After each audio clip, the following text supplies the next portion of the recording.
मुख्यमंत्री योगी आदित्यनाथ ने कहा कि योग भारतीय मनीषा की तरफ से विश्व मानवता के कल्याण के लिए दिया गया एक उपहार व माध्यम है। भारतीय कृषि परंपरा से प्राप्त ये ऐसी विधा है जो शरीर और मस्तिष्क दोनों को स्वस्थ रखती है। प्रधानमंत्री नरेंद्र मोदी के मार्गदर्शन में योग की महत्ता को अंगीकार कर आज दुनिया के लगभग 200 देश अंतर्राष्ट्रीय योग दिवस के मौके पर योग के विभिन्न कार्यक्रमों के साथ जुड़कर भारत की ऋषि परंपरा के प्रति अपनी कृतज्ञता ज्ञापित कर रहे। सीएम योगी 9वें अंतर्राष्ट्रीय योग दिवस पर बुधवार सुबह गोरखनाथ मंदिर में योगाभ्यास करने के पूर्व योग साधक प्रशिक्षकों को संबोधित कर रहे थे। मुख्यमंत्री ने प्रदेशवासियों को अंतर्राष्ट्रीय योग दिवस की बधाई दी और वैश्विक मंच पर योग की पुनर्प्रतिष्ठा के लिए पीएम मोदी के प्रति आभार जताया।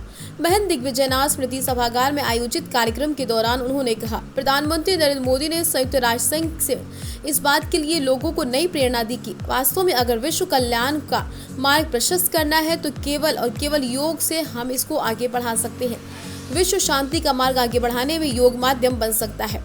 सीएम योगी ने कहा कि भारत ऐसे ही विश्व गुरु नहीं है जहां कुछ भी व्यवहारिक है, पहले से प्रमाणित है। योग भी उसी परंपरा का हिस्सा है।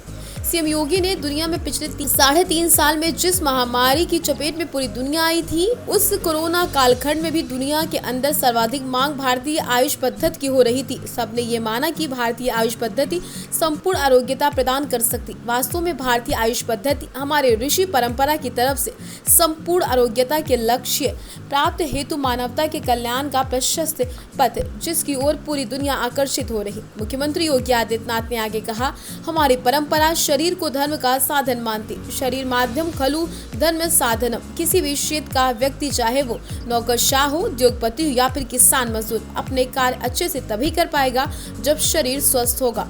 योग के विभिन्न अंगों की महत्ता को विस्तार से समझाते हुए सीएम योगी ने कहा, प्राणायाम करने वाले लोगों पर कोरोना का प्रभाव न्यूनतम रहा। कोरोना के सेकेंड वेव में सबसे ज्यादा प्रभावी लंग्स पर पड़ा। श्वास लेने में दिक्कत थी, पर प्राणायाम से शारीरिक और मानसिक रूप से मजबूत लोगों को कोरोना या तो छू नहीं पाया या फिर संक्रमित होने पर भी अयोग्यता को प्राप्त कर सका।